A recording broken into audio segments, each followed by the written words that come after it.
My next guest has probably heard every introduction known to man, woman, child, whatever. So I'm not going to try to make one up to impress the folks. He's Right. simply a legend. He's Ice-T. And How you welcome to doing, Tim? What's up, allhiphop.com. man? Thank you, man. Thank you for being here, as always, man. Good to see you again. You too, you too. I appreciate you having me in your house, of course, always. We've known each other a long time. We've known each other since the Final Level podcast days. Yeah. But there's a date I want to ask you about, which prior to me meeting you, and it's 1983, 1984. 1983, 84. You have to tell me what was going on. You dropped The Coldest Rap and Killers. Yes. I know it's a long time, and I know a lot of times with these podcasts, what the interviewer tended to do is that we do the research of an artist's discography, Right. and then we learn full well that you've obviously moved on from that. Right. But The first record, The Coldest Rap, that was my first time ever being in a recording studio. Mm-hmm. And the way the story goes, the rhymes from The Coldest Rap were like my walking around rhymes. Mm-hmm. Those were like, before a kid makes a record, he has raps that he says. So I had all these player rhymes. And I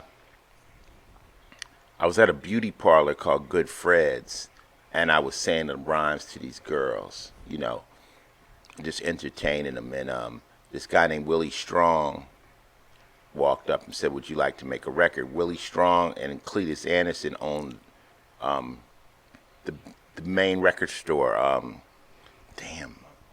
blanking. The one Snoop was standing on top of in the in this video.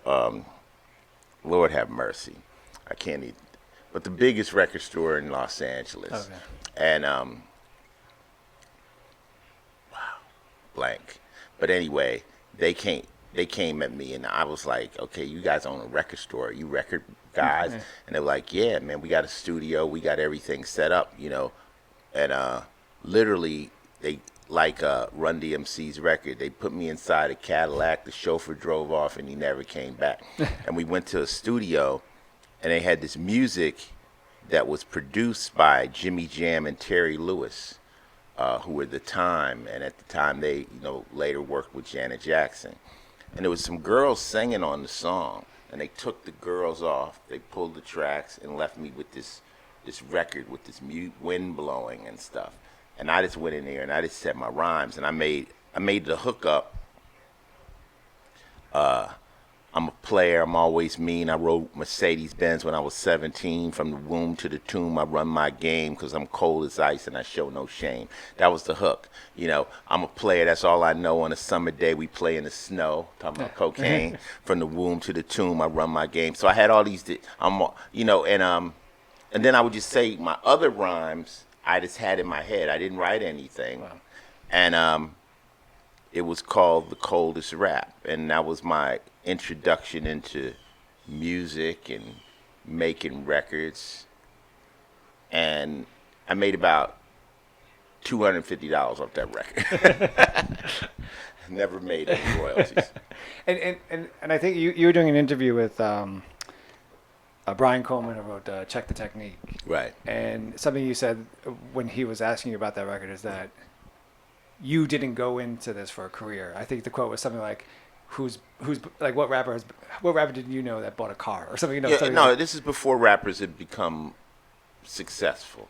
No one had bought a car. I think maybe Curtis Blow was the biggest rapper at the time, Sugar Hill Gang. But it wasn't something that you would get into like you were going to get paid. And if you're on the streets, and whether you're selling drugs or you're hustling, you are actually getting paid. Right. So a lot of my friends were like, "Why are you wasting your time with this rap shit?" And I was just doing it for fun, doing it to get girls, doing it to be popular. And so it became something we would do on the weekends. I also, when I came out of the military, I had bought a bunch of stereo equipment. And at the time in LA, there were big dance promotions. Uncle Jam's Army, Bay 5, and they would throw big parties. I'm talking about Uncle Jam's would fill the LA Sports Arena with like 10,000 people for a dance. Wow. This is pre-rave. No artists, no acts, just a dance. because they were able to tap into the 18 to 21 market, the market that couldn't get in a club. And they would throw these big parties. And Egyptian Lover was the DJ, Bobcat, who later went on to work with LA Posse and produce LL Cool J. And I was the only LA person they would let rap. So, yeah, the thought of making money doing rap hadn't really come to mind. It was never like, oh, you could actually live off of rapping. It was just something to do for fun. When did that change for you? I mean, when did it say all right, I can this? Well, one, I'm good at it, but two, I could make a switch. I didn't really know that it could make money till I saw Run DMC. When I saw Run DMC, one of the tours they did, they came to the LA Sports Arena, and I think LL was on there, and maybe even PE, and they had lasers. I mean, it was rock and roll. Right. It wasn't, because up to this point we were rapping in basements. We were rapping in little clubs, dances. To see it in an arena setting with the lasers and the lights and the smoke and the explosions, I was like, yo, this shit is rock and roll. This is really gonna be big. I'd never heard rap through big speakers like that, stadium speakers, you know, and it felt like rock. I mean, the scratching was, I was like, yo. And they had props. Def Jam everybody had props. And I think that night I went home and like wrote an album. That was the night I took it dead serious. I was like, yo, this really can be something. This isn't just, you know, a game. It's something that could be something. When we were doing the podcast together, I always enjoyed when you would talk about obviously the great track 6 in the Morning, and you shared amazing stories about how that came to be. Right. And what's great about it is also, and you always stress this point, you're like, the B-side. It's the B-side wins again. Right. Why does it seem that the B-side always wins when it seems like, from a listener standpoint, right, it's like it's an afterthought or a second thought? Because I think the B-side is the more fun record. It's the more like, let's just have fun, and it's not as much stress put on it. Also, it's usually not the record that's aimed at radio. Right. So, you know, when you first start making any music, you kind of want to be on the radio. Now, I was cursing and swearing and stuff, so I kind of knew I was never going to get on the radio, but maybe on a mix show or something. So you're kind of formatting it. But then the B-side, you just go, fuck it. Yeah. Right?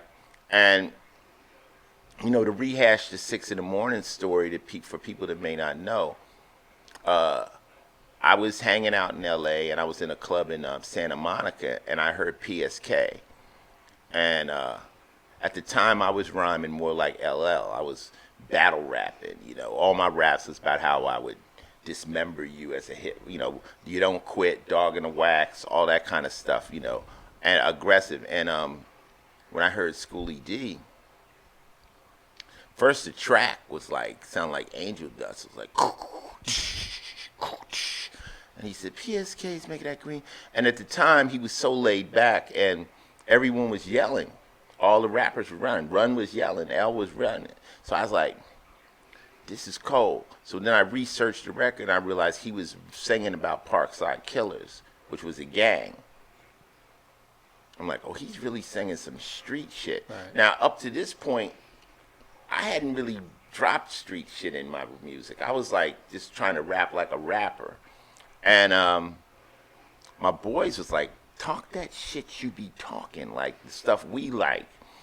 And that's where 6 in the Morning came from. I kind of took the cadence of PSK and told one of my LA little crime stories. Who would know that it would hit? Like, people went crazy over it. And I was like, oh, they want this shit? I got this shit all day.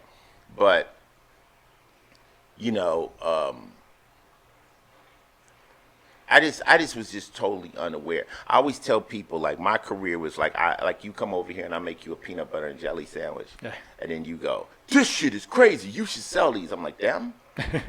You're like, yeah. And then we sell them and we get rich. Right. So it's kind of like just just rehashing my life and the wild stuff that was kind of taboo to talk about, and figuring a way to put it into music. And then also idolizing Iceberg Slim, who was telling stories about the life. It kind of like gave Ice-T a direction, because Ice-T became an Iceberg Slim type character, and I was able to live out things that I lived. And like I said, my music, I call it faction. It was factual occurrences put into fictional scenario, so that no one went to jail. But yeah, I found my voice with 6 in the morning.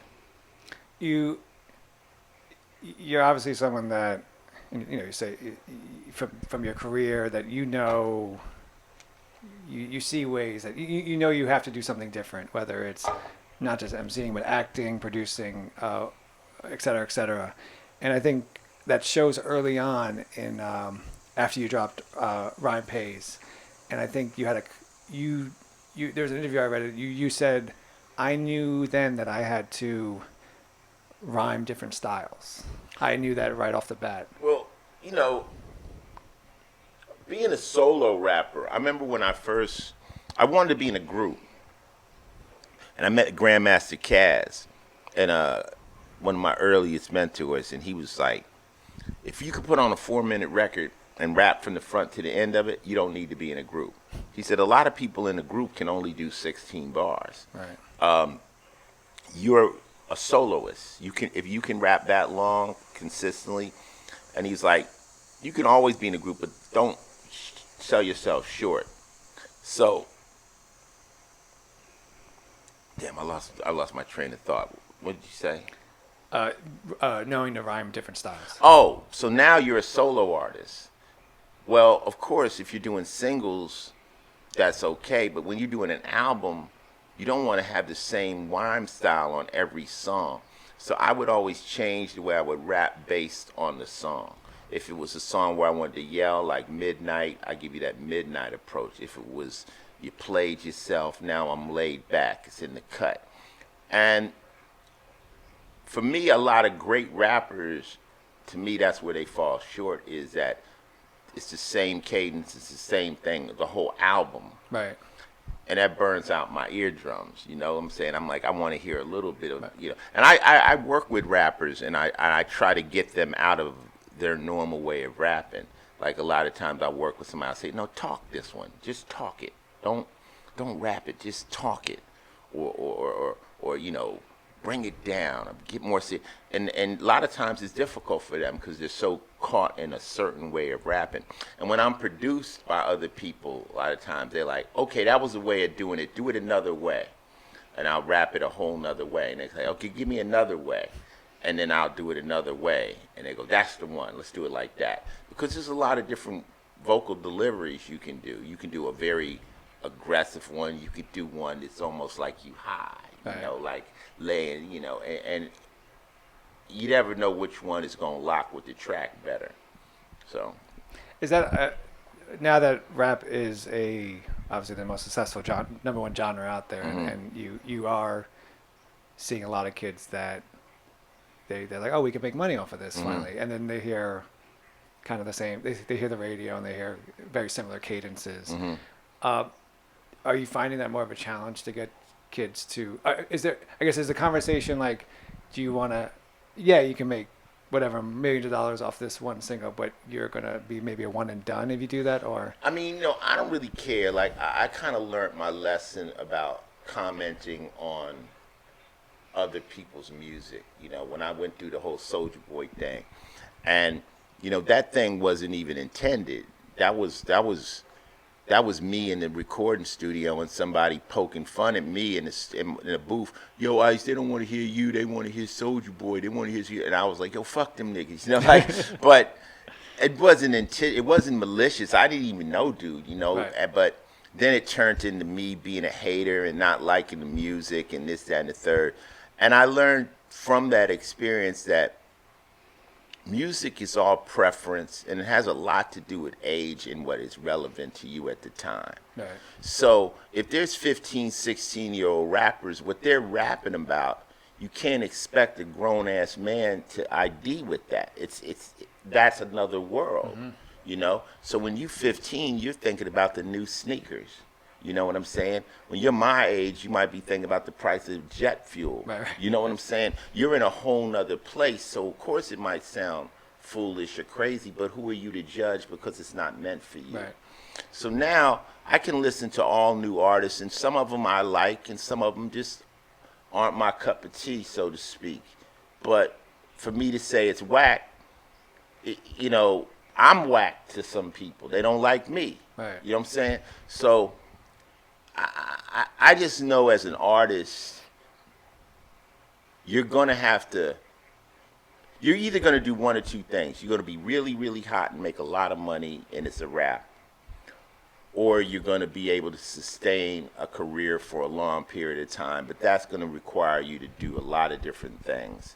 You're going to have to transcend.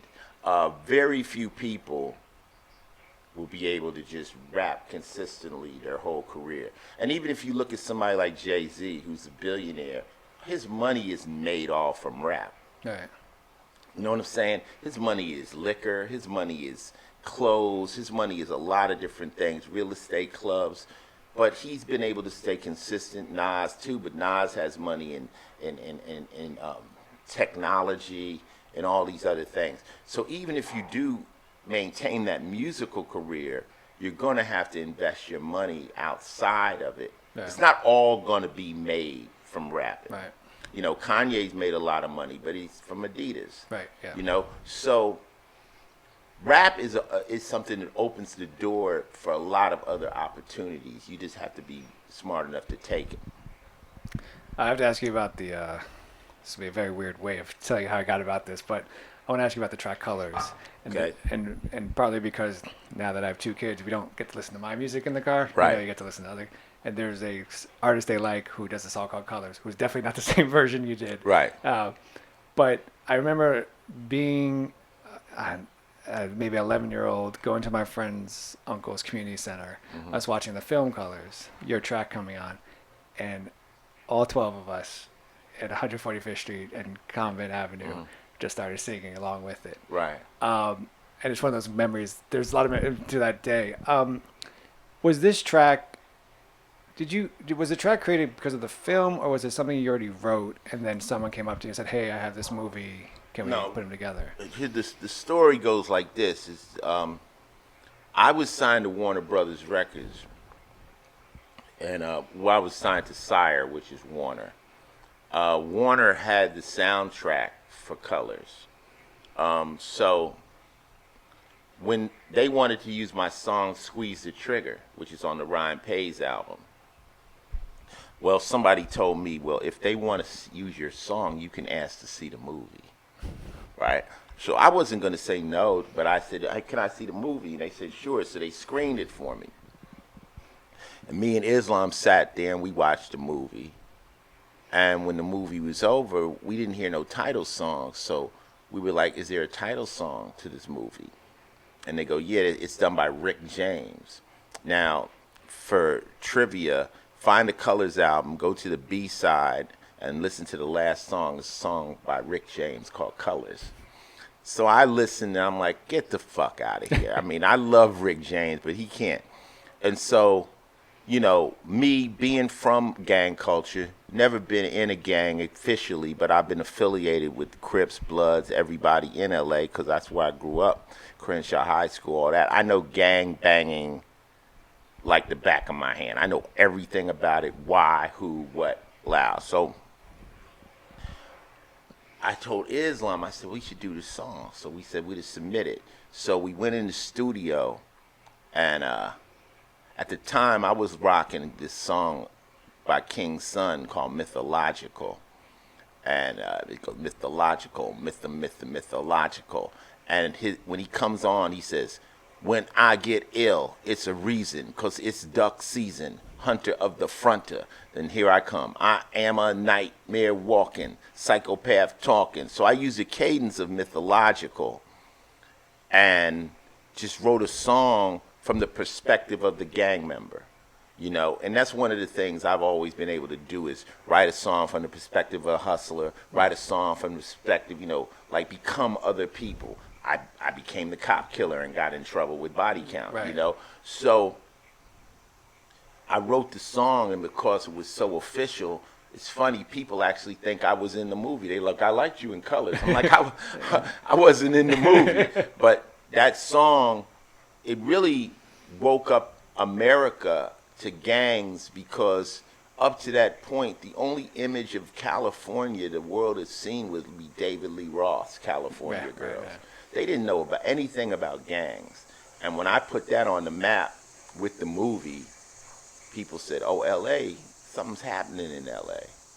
And, you know, that's how that story went. You've always had this long music career and acting career, and so and you're very active on Twitter, and so when you tweet out something that's very important to you in terms of like an album you've done or a song you've done, I think people take notice, and you did that recently with when you talked about the track "Valuable Game," and you tweeted out quote, possibly one of the most motivational songs I've ever done. I dropped it to squash the East Coast West Coast beef. Can you, just for people who don't know, can you take us back to that time and what was happening and why did you create this song? Well, there was a lot of drama going on at one point, you know, right after Tupac got killed. You know, it wasn't long after that that Biggie was assassinated in Los Angeles. And there was a lot of tension going on, and, you know, it wasn't really East Coast, West Coast beef. It was just Pac and Big going at each other. You know, they had problems. And the worst problems is when you're fighting with somebody who you used to be friends with, and Pac and Big were friends. So that was turning into the East Coast, West Coast beef. Not to mention Biggie getting killed in California wasn't a good look. You know, so I'm in New York City at the time when Big got shot, and I get a phone call, and they were like, yo, Ice, be careful, that somebody just killed Biggie out here in L.A. We know you in New York. We don't want, you know, tit for tat. Somebody might just take off on you, you know, because you're West Coast. And it just started, the press started to push the line, like, whose fault is this and that, and before you know it, it was the headlines of, I think, Vibe magazine, East Coast, West Coast beef. And I just wanted to make a song to try to squash it, you know. And we were doing this thing on the radio where we would come on, me and Lisa Evers would come on, and we would broadcast from L.A. and New York simultaneously and let L.A. people talk to New York people. So we were trying to really nip that in the bud, because, you know, you don't want people in New York to go to L.A. and get shot at, or vice versa. Yeah. When it really wasn't supposed to be that to begin with. So, yeah, Valuable Game was just me saying, hey, man, you know, some of y'all buses out there trying to waste up what it took some of us hustlers all this time to lace up. Like, we've got a good thing going, you know. Let's not fuck it up. You know, hip-hop's become the game of death, you know. So there's a lot of shit I said in that record, but I did it in a different style of rap where I'm just talking. And, yeah, it might be one of the most motivational thing because it's me singing about hip-hop as a whole and trying to save hip-hop. I want to fast forward to 2012. You know, you produced, directed Something for Nothing, The Art of Rap. You know, it was a documentary with, just name a few, King, Chuck. Yeah, you know, everybody. everyone. Everybody that was in my phone was in that movie. What is, well, what 9 years later, looking back at that film, is there anything you would want to have changed from it? What do you think, and what do you think the ultimate, what do you think the long-lasting impact has been on it so far? Now, that movie happened because I was watching TV, you know, and I want to direct feature films and stuff, and they said most directors start with a documentary. Okay, so I said, okay. Then I was watching this other thing where they said if you're going to start a business, start with the thing you're most familiar with, the lowest hanging fruit. So I said, okay, I'm gonna do a movie. I'm gonna do a doc. What's the lowest hanging fruit? It would either have to be gang shit, street shit, kind of like some of the projects I just showed you before we started, or it would be rap. But I said the gang shit, street shit, those aren't stars. Rap are really stars. So people might tune in. So I said, you know what? This is a great time to document hip hop because hip hop is making a turn and it's going into a more musical style. It's not as lyrical. It's changing. And also, we're losing a lot of hip hoppers. So let me document those that are alive. Let's get in here. So I just called people up. I called Eminem. I called all these different friends. I said, if I came and shot you, would you answer 10 questions? I only got 10 questions. Sure, Ice. So I had access. Mm-hmm. And I got with a camera crew, a company out of England, and we shot. It took 2 years to shoot the movie. The crazy thing is when the movie was cut, it was a 4-hour cut. And then Sundance said it had to be 90 minutes. So we had to edit the hell out of that movie. I just think making a doc, you just want it to be respected. I think it's respected. I think somebody who watches it tomorrow will get the same thing out of it that people watched it 9 years ago. They get to see Rakim break down how he raps. And since then, me and Mickey have done the Art of Rap tour, right, which is still on the road. We have a big one coming up in California, headlined by Cypress Hill. Art of Rap tour is like my Lollapalooza. It's like I created it, but I'm not the star of it. It has every different time it plays, it has a different lineup based on, what the promoter in that region wants. Mm-hmm. And we have access to all the golden age hip hoppers, The last one I did was me, Too Short, Kane, EPMD, Bone Thugs and Harmony. So Art of Rap tour will be out there till the wheels fall off. It gives the people from the golden era like Slick Rick, like Das Effects, people that have sold gold and platinum records a place to perform. Because we sell out arenas. But, no disrespect, but if, EPMD's waiting on Drake to call him to go on tour, they probably won't go on tour. Right. Drake is going to call somebody from his genre, his era, and as he should. But that doesn't mean people don't want to see, we don't even say old school. We say golden era hip hop. People still will come see LL. They still want to see Wu-Tang. They still want to see Ice Cube. So Art of Rap provides that. And I think also the great thing about this movie was that not just you obviously had access to all these amazing artists, is that it's easy to say that you're fans of their music as well. And so I was happy to see. And came across a Hip Hop DX article. You had an interview with them about a possible album you might want to drop, and your inspiration was Scarface's "Deeply Rooted," right? Which is an incredible album. And the last, it's like a hidden track. "Mental Exorcism" is one of my favorite tracks on that album. I just got off the phone just now with a producer named Charlemagne out of the Bronx, who's begging me to do an album. He's a super producer. He actually produced one of the SMG albums I did with Smooth the Hustler and Trigger, the Gambler. And he's like, come on, Ice, It's just about getting in that right zone. See, the thing of it is, for me to make a record right now, I know they're not going to play it on the radio. I don't care. Wu-Tang can drop the hottest record in the history of the world. It will not get rotation because there's new kids that need the spins, right, and that's just what it is. Now, can't be mad about that. Why would I be mad? I mean, there was a 5-year, 10-year period where we were on the cover of every magazine anywhere you went. So we had our ride. It's time for other people to have their ride. No biggie. But for me, it's like, okay, you're going to spend some time, go in and cut an album that you might get on some mix shows. Your fan base will like it. But I just got to get motivated. It's like it's got to be the right storm. Like when I heard Scarface's record, Face was like, "I'll produce your whole record." I'm like, "All right, we can go in." But as an artist, it's got to be the right. See, it's different when I'm saying this with all humility. It's different when you got to put out that next album to pay your rent. Right. If you don't put out an album, you're not looking at any money. But at this point, I don't really need the money from the album. So now I just need the time to do it, and the want to do it. It's a different motivation. It's a better motivation than really needing the money. It's because now I can just be truly artistic. But I've been doing these K Slay videos, the Rolling 100 Deep, 100, and everybody's really reacting to my bars. They like ice, ice, ice. And then after we watch Jadakiss just destroy shit, I think people are now starting to listen to the rappers again. Right. Like, what are y'all saying? So who knows? Maybe this year.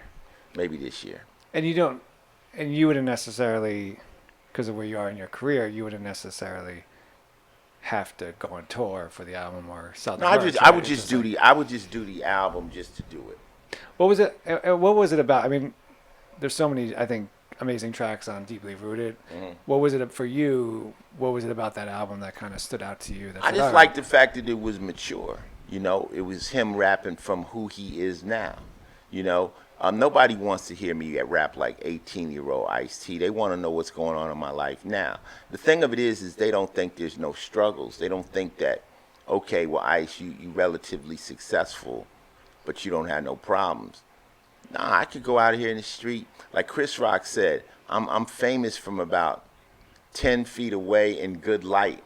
You know what I'm saying? A cop can put a bullet in the back of my head. Haters are out there talking shit. People want to get it. The stuff still is there. You can get into any kind of altercation. My buddy, my young player partner, Gonzo, just got killed a week ago, at a gas station, at a bowling alley up in Seattle. Like, who would have thought that? He ain't gang banging no more. What is happening? So, my dogs are running around upstairs. It's like you're always you, and life situations might change, but some stay the same. You can have family problems, you can have girl problems. Look at Dr. Dre going through a divorce. It's all kinds of shit. Right. So rapping as an adult and rapping from that perspective was very interesting to me. And this Scarface is just such a badass rapper. He's so literal. I like literal rappers. I've always liked Face. I like Ice Cube. I don't mind decoding some rappers, but then I also like rappers that you know exactly what the fuck they're saying. Right. Just no special decoder ring you need to read to Right. get to it. That's a style though, but that's okay. That's cool. I know you're like pausing. You're like, all right, I gotta go to genius.com, figure this thing out for a understand second. what it is. I think Wu-Tang invented that heavy slang where you just like, okay, wait a minute, what the fuck did that mean? We're here and we're on allhiphop.com, so I have to ask you about the late Biz Markie. Yeah. Passed away about a month ago. For those who don't know, what was your do you remember your first kind of meeting him? Absolutely. The first time I really met Biz was on tour, and we shared a tour bus. Our first tour, our big tour, was the Dope Jam tour. It was myself, it was Biz Markie with TJ Swan, it was KRS-One, Miss Melody, D Nice, it was Kumo D, it was Dougie Fresh and Eric B and Rakim, those 6 bands. And we were the openers, so we had to share a tour bus to save money. So here I am with meeting Biz Markie really up close and personal for about 100 shows. And we just became close friends. I mean, there's not a day he's ever mad. He turns everything into a joke. He sings. He was, in hip hop, there's a few people that are absolutely real. Like, you might think it's an act, it's not an act. Like Flavor Flav, it's Flavor Flav. Right. Like what you see, that's who Flav is all the time. When you seen Old Dirty Bastard, that's who Old Dirty Bastard was. Sir, some of these people, it's an act. They can turn it off and on. Biz Markie's always Biz Markie. Kool Keith is always Kool Keith. So I love those kinds of people. And those people that never get mad, and I would never want to see them mad, you know. But, yeah, it broke my heart losing Biz. You know, I had just been with him at Tretch's birthday. Wedding. And then I was another event. I seen Cool V by himself, and he told me that Biz was in the hospital dealing with diabetes. And you just don't think they're going to pass away, Right. you know.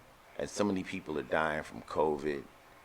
And, yeah, it broke my heart. I went to the funeral, 57 years old, but... I got to see him once at the 930 Club Right. in D.C. Right. And I think he was part of the Roots show. Right. And it just looked like he was just having fun. And Oh, like that's that him. energy was just like, it just, played off the crowd so well. Even the way he rapped, it was like, it was almost like he would freestyle and say the craziest stuff and the wildest stuff. The last picture I got him being Biz, he's sitting in my lap. I mean, the dude's like 300 pounds, he sat in my lap. But, you are not going to find anybody who could say something bad about Biz Markie. He was just, and he brought humor to hip hop. He brought outrageousness to hip hop. Him and Shantae doing songs like Picking Boogers. Like, who the fuck does that? So, and when he sung Benny and the Jets on TV, like, who does that? That's Biz. He'll be missed, and he won't be replicated. No. Imagine. Oh, man. All right. Just can't believe. Tough to believe that he's gone. I want to turn a little bit to kind of, I guess, early influences for you, and in a way where obviously today, because of online, if you're West Coast, you could hear East Coast easily. If you're East Coast, you hear West Coast, and vice versa. I remember DJ Muggs telling a story about in the early days, and Be Real talks about it too, is that DJ Muggs used to fly from Cali to New York and then get cassette tapes and bring them back, and the Cypress Hill would be able to listen to them as well. Do you remember your first, I guess, East Coast artist that you heard that kind of amazed you, and then the first West Coast artist that you heard that amazed you? Well, when I was in the Army, when hip-hop really hit and Sugar Hill Gang came out, and then the cats that were from New York had tapes, and they had, the tapes of Flashes on the beatbox, going to these legendary tapes and stuff, and the legendary battle of Kumo D and Busy B and all that kind of stuff. And hip hop is so, like,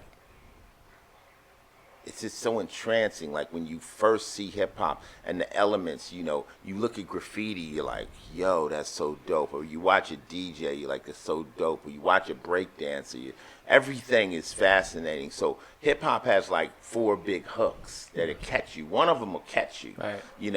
And the cool thing about hip hop, it just made you, it was difficult, but it was attainable. Like, if you practice, you could do it. So, I mean, I just remember just listening to like Cold Crush Brothers, early tapes, Funky 4+1 More. I remember first time I saw Wild Style, the movie, I got blown away. And on West Coast, the first rapper I really heard was Toddy T. Toddy T and them were doing like parodies of songs, like the Freaks Come Out at Night. They did the Clucks Come Out at Night, talking about crackheads, and the Batter Ram, and they were like really beating up the streets, like mixtapes. I heard them, and of course Too Short, Out of the Bay, Freaky Tales. These are the tales. And I met Too Short really early in my career. His guys that he was working with brought him down, and me and him made friends early. But, those are my first memories. I remember listening to, of course, Curtis Blow. Curtis Blow had a very important part in my career because I did a rap contest in LA at Carolina West, and Curtis Blow was a judge, and I won. And having a real rapper like him say I won made me believe, whoa, I might have something, So all these things slowly moved me over into thinking rap could be something, you know. You've obviously not just an MC, artist, producer, as mentioned before, and Talib Kweli, when we interviewed him before, he talked about how he's podcasting now, he's an author, and not just touring and what he said was that what he learned from being able to be an author and a podcaster is that he doesn't have to tour till he's dead. He doesn't have to tour to continuously make money, and he's fortunate and he's very appreciative that he could do that. And you've also in the past have been and your Twitter as well. You're very open about how much money you make for a commercial, for something like that. If rap could pay you television money, would you drop TV and focus more on emceeing, or is it just like you're such the artist as an actor that you just continue to do that? Well, you know what? Honestly, it's a good question, but honestly, see, there's two types of money with rap. Right. One is what we call mailbox money, where you make the record and you sell a lot of records, a lot of royalties come in, and you just you get paid. The next one is you got to go out and gig. I don't mind gigging, but of course I don't like doing it as much as I used to. If you want to go out and gig and really make a lot of money, you'd have to gig maybe 250 days a year. You'd have to really hit the road hard. I got a family now. I got a kid. I done that. I've been around the world 10 times. Like, I already done that. So I like the ability to do Law and Order and have a job where I go to work, come back. And I still gig on the weekends. I can still do a show on the weekends. But to wipe that slate clean, I mean, honestly, I don't think if I had, no. Because being able to do more things is more fulfilling. Right. Even if rap paid me and all I could do is rap, then I would be a rapper that wanted to act. I would I wish I could act. So to be able to act, to be able to do rock, to be able to do rap, I'm living the dream. I get it all, And acting, you start liking it. But what happens is with this, what happens, Tim, is you're unknown. You become known with rap, okay? You sell 1 million records, blah, blah, blah. Oh, guess what? Maybe he could be in this movie. That's how I got in New Jack City, not because I was an actor, it was because I had sold millions of records, and that opened that door. Well, shit, now he's selling this, now he's on 40 million TVs a week. Maybe he can sell some Tide, And another door opens. And as these things evolve, people like, hey, why don't you become part of our hotel? Now they're using your fame to fund other things. And that's what happened with Jay-Z. That's why Puffy is doing Ciroc. Puffy's doing Ciroc because he was already famous, and his fame transcended into the liquor, which propelled him. So what it is that as you move up in music, as those doors open, don't turn them down. Right. Investigate them. Who would know that Mos Def would like acting? You know what I'm saying? But he's a great actor. So I tell the youngsters, I'm like, very few people will take hip hop for a ride like I've taken it for. But got to remember, I'm not really a rapper. I taught myself how to rap. I'm a hustler. So when I taught myself how to rap, that opened some doors. And one of my boys told me, he said, maybe your entire rap career was your audition for film. That's dope. That's a good line. That was your audition to get into movies. And now look at Will Smith,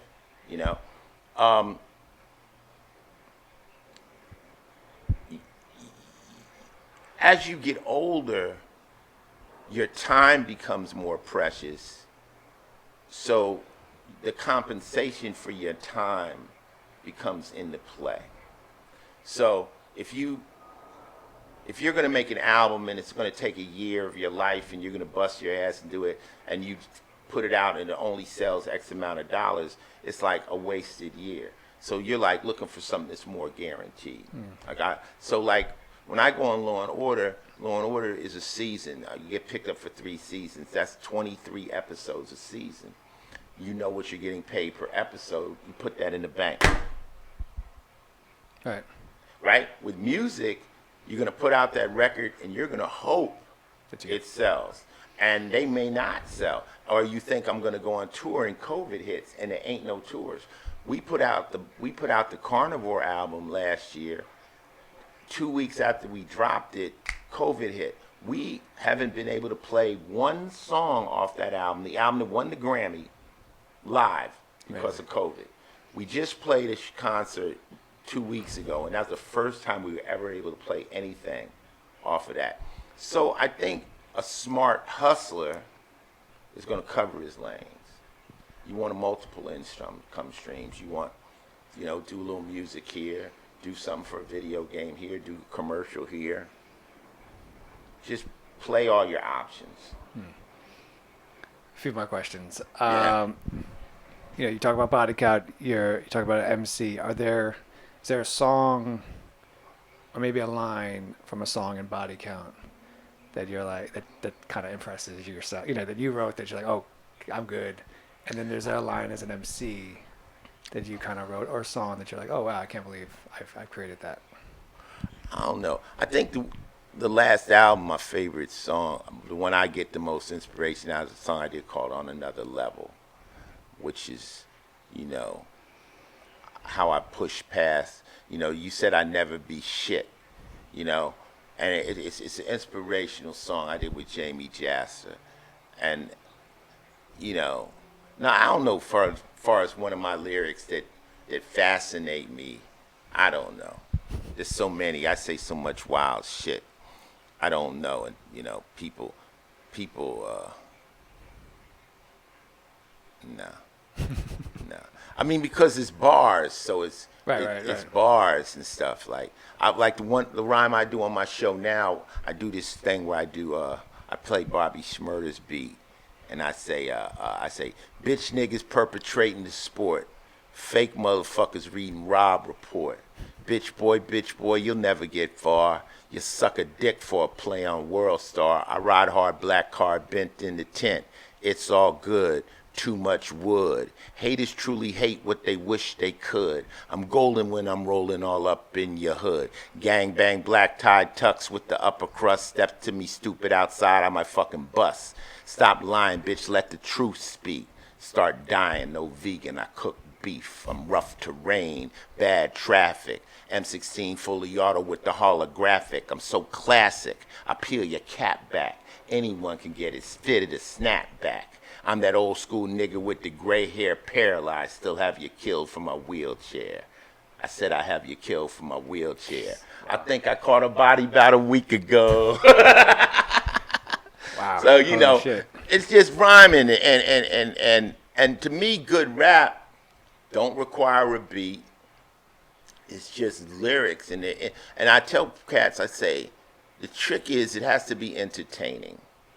You can rhyme a bunch of words together, and if it's not entertaining, you're showing verbal dexterity, but it's not entertaining. Chuck says, I don't rhyme for the sake of Ritalin. Right. So, that's the trick, and I love it, when it's done well. And we saw, and you mentioned earlier, we saw Jada Kiss, right? And Jada Kiss killed it. He killed it. And so I have to ask you, would you ever do a Verzuz? Or would you ever want to? I mean, it's kind of. I don't. First off, nah. I don't know. You never say never, but I don't know who I would go up against. And I don't know. I don't know. It's not something. I was talking to Dre about it. Dre was like, nah, I don't want to do Verzuz. I'm like, who would go up against Dr. Dre? Right. But I don't know. It's not on my bucket list. It's not like I'm watching Verzuz like, ooh, I want to get on there. No, not at all. Legendary Ice-T. Thank you so much, as always, for being on allhiphop.com for Celebrity Monica. I greatly appreciate your time. Thank you for having me in the library, and we know there's many more questions to be asked, Yes. but we're going to leave it right here. Yes, sir. Yes, sir. All right. Peace. Thanks, sir. Thank you. All right. Thank you.